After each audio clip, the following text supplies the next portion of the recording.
Right, on today's episode, we have one of my really good friends, Jeremy, pop on. I think best way to explain it, I've learnt a lot from this, especially over the last couple of months. Every time I sit down with him, I learn a lot, especially about myself and so forth. So I think you guys get the same out of this episode, especially if you are at the start of your personal development journey or self-help. I think this will be the most perfect episode for you. Just to point out before we get into today's episode, it does cut out about the 30-minute mark, so just to let you know. But I hope you enjoy this episode. All right, let's do it. Hey, man. How's it going today? Good. How are you? Yeah, I'm good, bro. Thank you very much for having me on your show. That's welcome. Good. Yeah, we've had some crazy conversations, so I reckon it was a good thing to get you on the podcast and have a crazy conversation about life. Yeah, man. Yeah, that's it. So I think we'll start off with your journey of personal development and I guess how you've become who you become now and so forth. All right, so I started to become interested in developing myself about the time when I decided to become healthy. I was mentally ill there for quite a while, and it's actually weird because that's actually a blessing. I see as a blessing now because it started me off on the journey of looking at myself. And to me, development, self-development, spirituality is all about having a good hard look at who you are. What makes you tick, what you value, what you don't value. So to me, mental illness and self-development, they're all on the same sort of scale.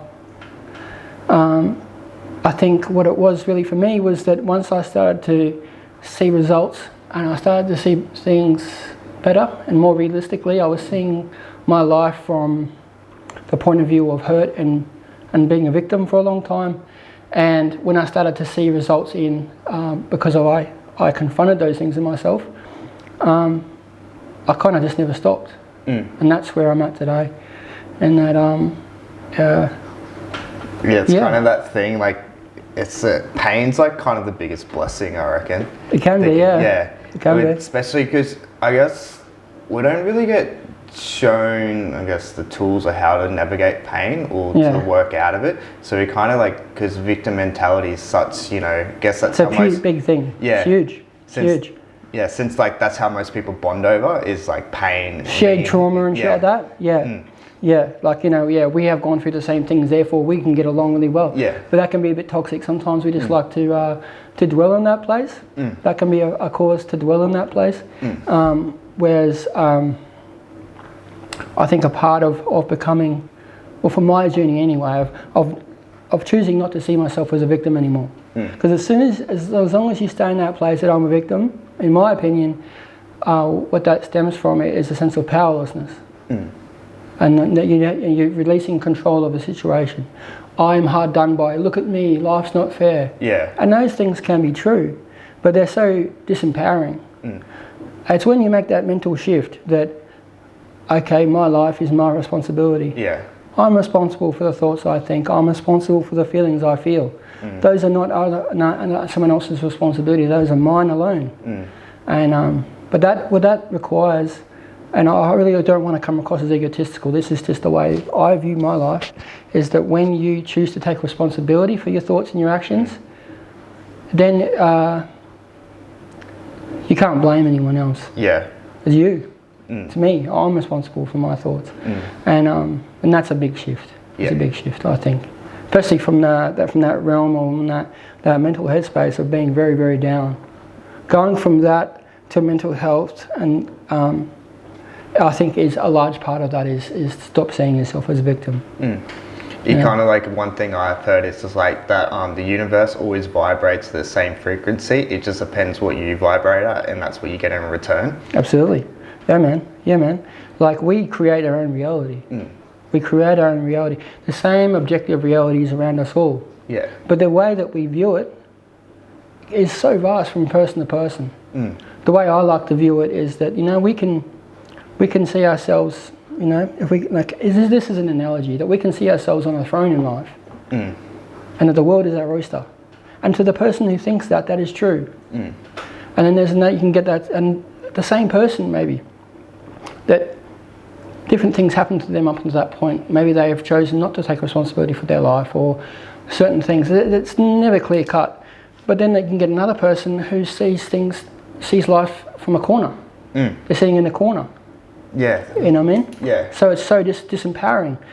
Those two, to me, that what I was just trying to illustrate there is that the way we view life dictates so much of our experience of this life. If we see life as a shit place to be, and that the world around us is a dangerous place and a scary place and unfair and all sorts of things, that is our reality. Yeah, that's so true. Because it's like when I hit that turning point of when I wanted to change my life around, change my perspective, and this wasn't an overnight thing. I think I've only really just got on top of it in the last, say, probably at the start of this year or in the last couple of months, that I've really changed my perspective on life, moving from the negative point of view to an optimistic point of view. It's like life is my way, so I get to choose if I want to go do that or not want to do that kind of thing. And if I want to, say, go somewhere, it's my choice to work there. It's not going to come to me. Yeah. I've got to put those steps forward to get there. Yeah. Absolutely. Yeah, we're not just floating around. You know, a part of, I believe, of taking responsibility for your own life and your own thoughts and actions and beliefs and all that sort of stuff is that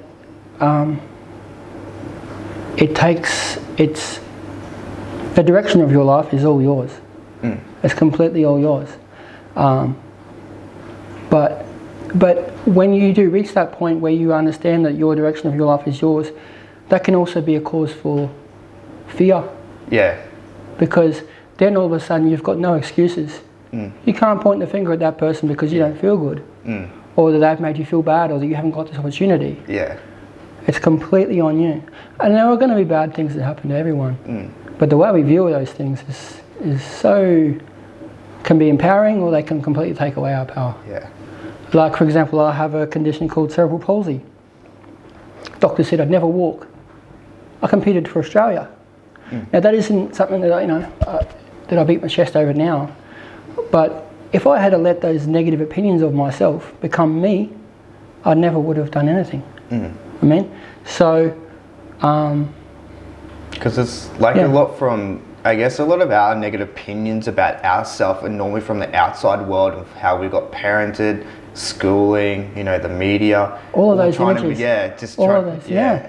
That's what creates our ego, is the defense mechanism to keep us into that square and kind of stay there. Yeah, we have this image in our head that, okay, so we're supposed to do this and then do this, get a job or whatever that, there's a cultural conditioning there, like where society says that you get a missus or whatever your inclinations are, and you buy a house and you have this standard route that we go down in life. But not everyone fits that. No. Not everyone fits in that little box. No. And that's okay. Yeah. It's like the whole culture scape that we, I guess, develop as a kid, that you get bred into you. And then it's weird too, because it's probably a bit different what you're saying. It's like, as a child, you get taught to be like everyone else. And then when you become an adult, you have to be an individual to exceed in life. Yeah, we're taught in a way that we have to be, like we sit in a class, we're kids, and we, do our thing. We don't, don't rock the boat, don't be abnormal. But to me, that trains you to work in a factory, basically. It teaches you to eat when the bell rings and go to the toilet when the bell rings, and don't think for yourself. Whereas if you really want to own your own life, think for yourself. That's what I think. I think also coming back to mental health, and that's one of the biggest causes of mental health, is that we kind of get stuck in this box with no growth. But as humans, we need some kind of growth for us to feel, I guess, satisfied, to find some kind of level of happiness. Yep, absolutely. We need to be challenged. We need something that's gonna, see, we have it in our head sometimes that to be scared is a bad thing, to feel fear is a bad thing, or to risk is a bad thing. But fear, if we allow the fear of something, or the thought that we might fail, stop us from doing something, I do the bad things as well, you know. Yeah. I think, oh, I could never do that, I could never be that person, I could never earn that much money, Yeah. and all that sort of stuff. But all of those things are self-fulfilling prophecies. Because if I believe that I could do something, okay, I'll say it another way. So if you believe something is out of your grasp, Yeah. is out of your reach, it is. Yeah. 100%. But yeah, it's one of those things that is that we have to stay on top of, I think, when it comes to our the way that we view ourselves. Because fear, I guess, feeling guilt, all that kind of stuff's there for a safety, so keep you safe inside, I guess, your box, and not allow you to, I guess that's how the part, I don't know what part of the brain it is, but for where your fight or flight mechanism responds, that's where it's created, to keep you safe, so that all those things get triggered. And I guess I'll talk like a little bit about my example of this. Like, I had a lot of examples like last year with it, when I decided to do this kind of thing. And like I remember last year around Christmas time, I was going to do like heaps of meditation classes, but then I had people asking to come in that, but I always end up not following through with it because I was too scared to stand in front of a stranger and then, you know, tell them about it. Yeah. See, so we kind of shoot ourselves in the foot, eh? Like you're gonna fail if you don't try at all. It's guaranteed. So you might as well give it a go. Yeah, it's about not waiting to feel good to do something. It's just doing something and then you feel good afterwards. Yeah, that's one of the biggest things that I learned in my mental health journey. Was I kind of had it in my head that one day I was going to wake up and everything would be okay and then I'd feel good. And that's not how it happened at all. And I think this is true of not just mentally ill people, but in life in general, is that do the thing first and then you'll feel the emotion. You'll feel the empowerment once you've done it. Oh, wow. I felt like shit this morning, but I went out and I did the thing that was scary and I did it. It's like after you feel good about it and you killed it. And that's one thing I definitely noticed. Like I guess beat depression, the best way of saying it. But each morning you'd still feel like crap because you haven't done anything. You're still tired and sluggish. And then once you kind of, you know, start putting the ball rolling. So my first task of the day is necessarily making my bed. After making my bed, I kind of start feeling a bit better about myself. And then you do each little thing and then so forth, and then kind of build momentum from there. Yeah, exactly. Yeah, momentum is a big thing. Momentum is a key word there, I think. Because it's almost like you're in a car or something. You know, if you get good things happening in your life, good routines, good mental formations, you know, being aware of the negative, I have a tendency to fixate on negative shit sometimes. But being aware of that sort of things and developing a sense of momentum in your life is big, especially when you have a tendency to be negative, you know. So it's developing that momentum in your life is key, I think, and that's all comes from within, not something you're going to get from the outside. It's like I've gone through periods, especially like last year, because I had a lot of, I guess I had those clinical points where I had to shift my whole perspective on life, because I had two, like, I guess, kind of major things happen, and then I used to like just drown myself in negative thought, and then you always try and push it away, but it's not until you get comfortable with it that's when it starts to get away, or you start knowing why it's there and accepting and thanking it and so forth. Yeah, exactly. Yeah, like being in opposition with yourself, which is basically what negative thinking is. Unless it's something really deep inside of it, so your whole consciousness, that's very sick. But oftentimes when people think negative thoughts, they know that they're negative, they're not serving them. So the question really is why? Why do people fixate on negative things? I think I think a lot of it's got to do with self-protection. So not necessarily fight or flight, but just generally that we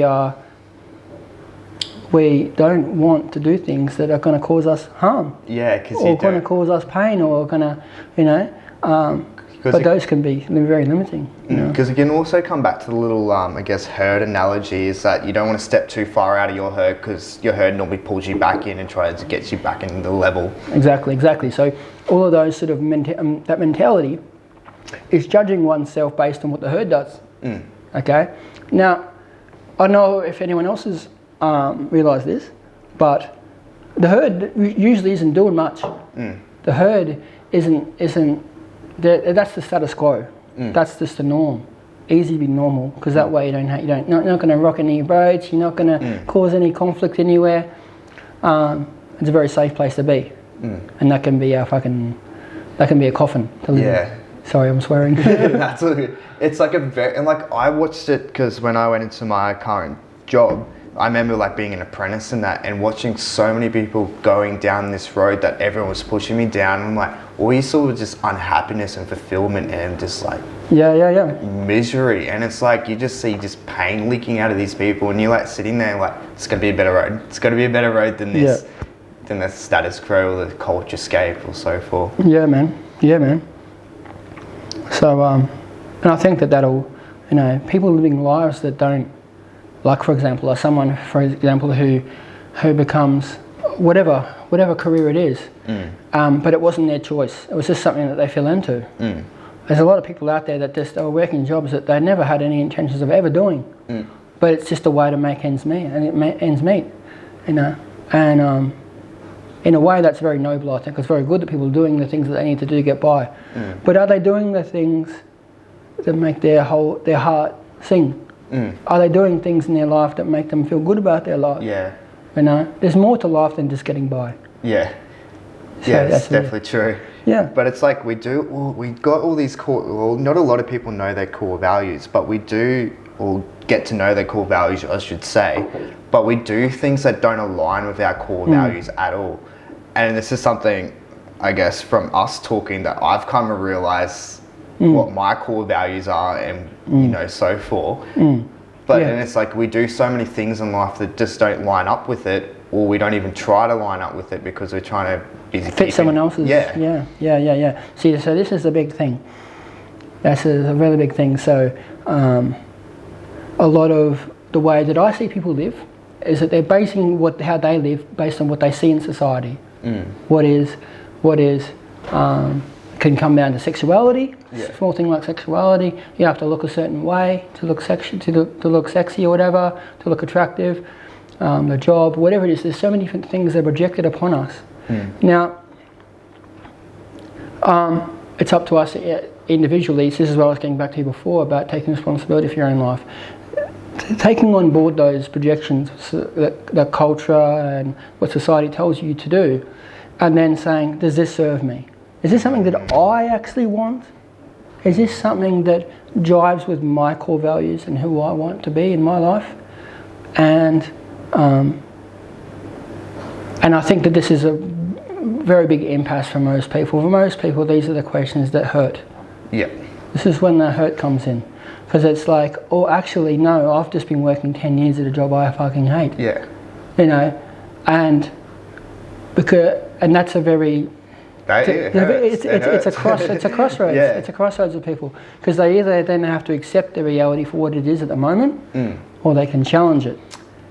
That's a big one too, because it's like a lot of the stuff that I have going on that doesn't fit with my core values, but it's like I've got to realise that I'm not that person yet that's going to meet with my core values, because I still got a lot of work to do to get there. But accepting where it is now isn't going to cause a resistance of getting there, because if I don't accept what is now, I'm just going to keep doing things that don't meet with those core values. Getting angry at yourself doesn't really help. It doesn't really help, because we're kind of confirmation. It's like confirmation bias. We're confirming the negative bias we have against ourselves. Where a lot of people, I do it, is I'll compare myself to the person I want to be, the man that I want to be in the future, and I'm not that man yet. And I could get angry at myself and say, and get all angry at myself and down about the decisions I make that don't line up with my highest core values. But that attitude of being angry at yourself is conflict. It's internal conflict that I don't feel serves us. There are times when we should be angry. Like I remember when I was using lots of drugs, and very, very down on myself. And it was actually the emotion of disgust that really changed things for me. So there is value in negative emotion, but we shouldn't live there for too long. No, because a lot of people speak about this, even like people like David Gargans. He goes, like, if you are fat, look in the mirror and call yourself fat. Accept that you're fat. If you don't like what you see in the mirror, then accept it, Yeah, accept it. Call yourself that but don't drown yourself in that. Like he says it to the extreme end, but most of us aren't extreme people. We like to sit, we have to sit in the middle, because otherwise you go to one or the other. Yeah, exactly. Like, it's okay, like, negative emotion is part of being alive. It's the yin to the yang. Yeah. There's positivity and there's negativity. If we focus too much on one side of the spectrum of just being happy all the time, we're lying to ourselves. Because being down is a part of life. But it doesn't have to stay. Yeah. You know what I mean? It comes back to, I think this is like a monk analogy. It's like people like to have the big waves in life instead of accepting the negative. So you go for the extreme highs, and then you're going to get the extreme lows, when life is just looking at, doing those small little waves and just riding them, instead of, looking at the big high, and then you get the super low. Exactly.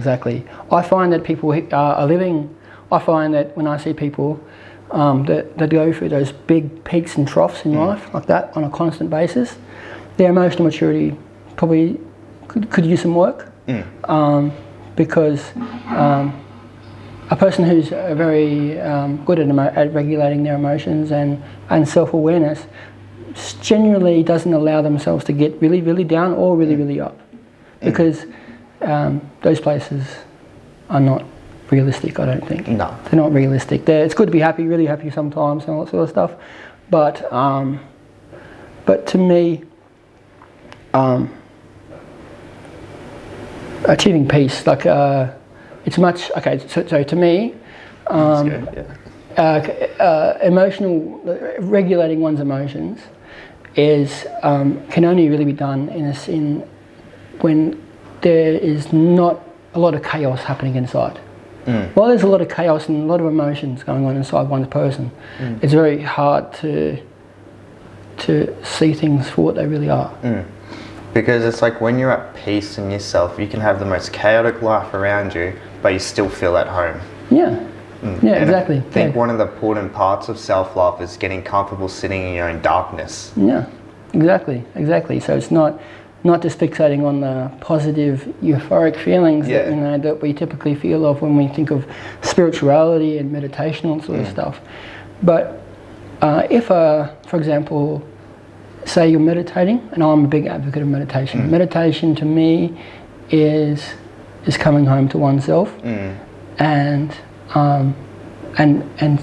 just being with yourself. Yeah. Being at peace at just being by yourself and calming that internal storm. And it's only by doing that we can really make progress, I think. When we're talking about self-development, spiritual development, you can't develop, or I can't develop personally when there's a lot of chaos inside myself. No, when there's negativity inside of me and a lot of different things, it's important, and I think it's true of anyone. It's important to come home to yourself and ask those questions. Why am I feeling this way? And releasing it. It's much easier said than done. All this sort of stuff is something that needs a lot of work. It's a very long road, I think, and I think even for the two of us, or for everyone, it's still a long road, no matter how far you're on the journey down it. You never arrive. Yeah. There's no destination. So this is what people think about, and when they think about goals and shit in life, they think, I'm going to get to this goal. But what they don't realise is it's a process. It's a continual process. When you reach a goal in life, you should never just go, okay, I've arrived. Yeah. Because you never arrive. Because at the end of the day, happiness is just a practice. Yeah. It's not a destination. Yeah.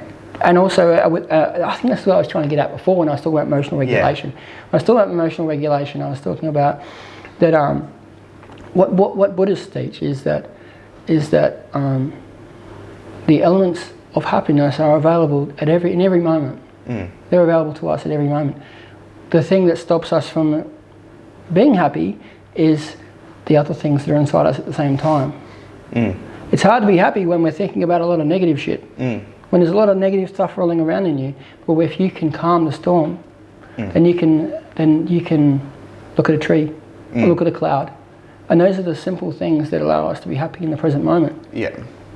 And the further you go down this road, I've noticed too, is that the more you appreciate nature and the beauty of life in itself.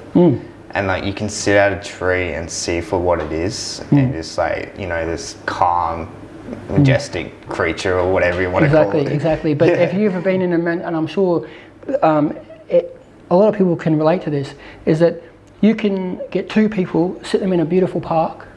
One person will be in awe of the beauty, and the other person's thinking about work. Yeah. I mean, those are the two major. I don't know if that's easy to comprehend, but the elements of life, the elements that make someone happy, were available to both of them. One saw it and the other person didn't. Yeah. And that's the same of reality in general. Yep. Some people sit on their throne and go, yes, this life is beautiful. Look at the beautiful trees and all sort of stuff. And then the other person sitting in a corner. You know? So, but yeah, that's the mystery of life. I don't know why some people choose, I think this comes down to a soul level. Some people choose to see the beauty in life, and some people are determined to see the bad shit. But it's also, like, this is something I heard the other day. I did mention it to it before. It's like one of our biggest addictions is our own thoughts. It's getting addicted into those negative thoughts. So it's thinking constantly, what am I doing tomorrow? Thinking about the past and so forth. Yeah. Like we can, it's like a security blanket for us. Yeah. You know, being negative, and if you're negative enough for long periods of time, you don't even know you're being negative. It's just who you are. You know. So, yeah, self-awareness is really, really important when it comes to mental health, because it's very easy for mentally, well, I know me personally, it doesn't take much for me to go down a negative road and for that to become very dominant in my consciousness. So, but the beauty, I think the good thing in that is it's also very simple to direct your mind down a positive path. Yep. You know, so, yeah. I think it's more coming like the mindfulness observer kind of thing. Exactly, yeah. Like I am not, I see, that's a really interesting concept. I like that because looking back, taking like a back seat in your own life in a way, and observing your life objectively, saying, okay, I do this, rather than just doing life. You know, sort of observing about how you act and how you think and all that sort of stuff. Because this is a very good point that Jack pointed out on a couple of months ago on the podcast. It goes like, when you're starting off in the journey, it's just like, you know, this is the concept he said, it's like, you know, take everything out of your life for a day and just go sit in your own, like go sit in your room and just ponder and observe what's going on. Yeah. See, but for a lot of people, sitting alone with your thoughts is probably like the worst thing they could think of doing. Yeah. There's a lot of people out there that have to constantly be distracted by TV or their music or social media. You know, they're never alone with themselves. And that's another thing that Buddhism has taught me is that I don't know if you can relate to this, but you might be sitting at a bus stop or even just sitting here having coffee or wherever you might be at work, but you're not actually there. You're not actually there. In your mind, you're a million miles away. We have a tendency as a species in general to be running. And what I mean by running is internally, we're running away from our sorrows, from our past. We run away from our negative, from our hurts. We run away from things that we don't want to think about. Yeah. And we also run towards things. We're always running towards something. If only I can get that job. If only I can get that relationship, then I'll be happy. It's a when-if kind of happiness. Yeah, exactly. And it's a never-ending story because that attitude of when you achieve that thing, it'll be the next when, and the next when, and the next when. That's why when this is why I started looking at goal setting as a completely different, I guess, objective that we get shown, and start looking at it at kind of as a direction in life, not a destination. Exactly. Because it's like you're enjoying the growth of going towards that direction. And I guess with a destination, you can't, like when you're driving, you're going somewhere, you can take a million different routes there, but you can't change your destination. But with directions, you can change it whenever you want. Yeah, exactly. Because we are life in general, and we as people are constantly changing. The person and the perspective that I have on life at the moment will be different. Hopefully it'll be different from a year from now. Yeah. Because I want to grow. Yeah. You know, so we can only see things from our current perspective. Yeah. But if we are self-aware enough, we can grow. We can learn, and that's how I thought 6 months ago. And 6 months ago I thought that was correct, and that served me. It doesn't serve me anymore. You know, so it's a constant process. Yeah, because Life there's a lot is of... true. Oh, sorry about it. There's a lot of things that like I look at 6 months ago that I was saying, and I'm like, now I look at it, I'm like, that doesn't serve now. Or it actually probably didn't even serve then that well. No, yeah. And then it's kind of the more you grow, and it's like, I guess with the direction I'm trying to take my life, in a year's time, I might do a whole shift and go do something else. Yeah. Like, I just don't know. Exactly. It's all just, it's like, it's a never-ending thing, and that's the way it should be. It should never be,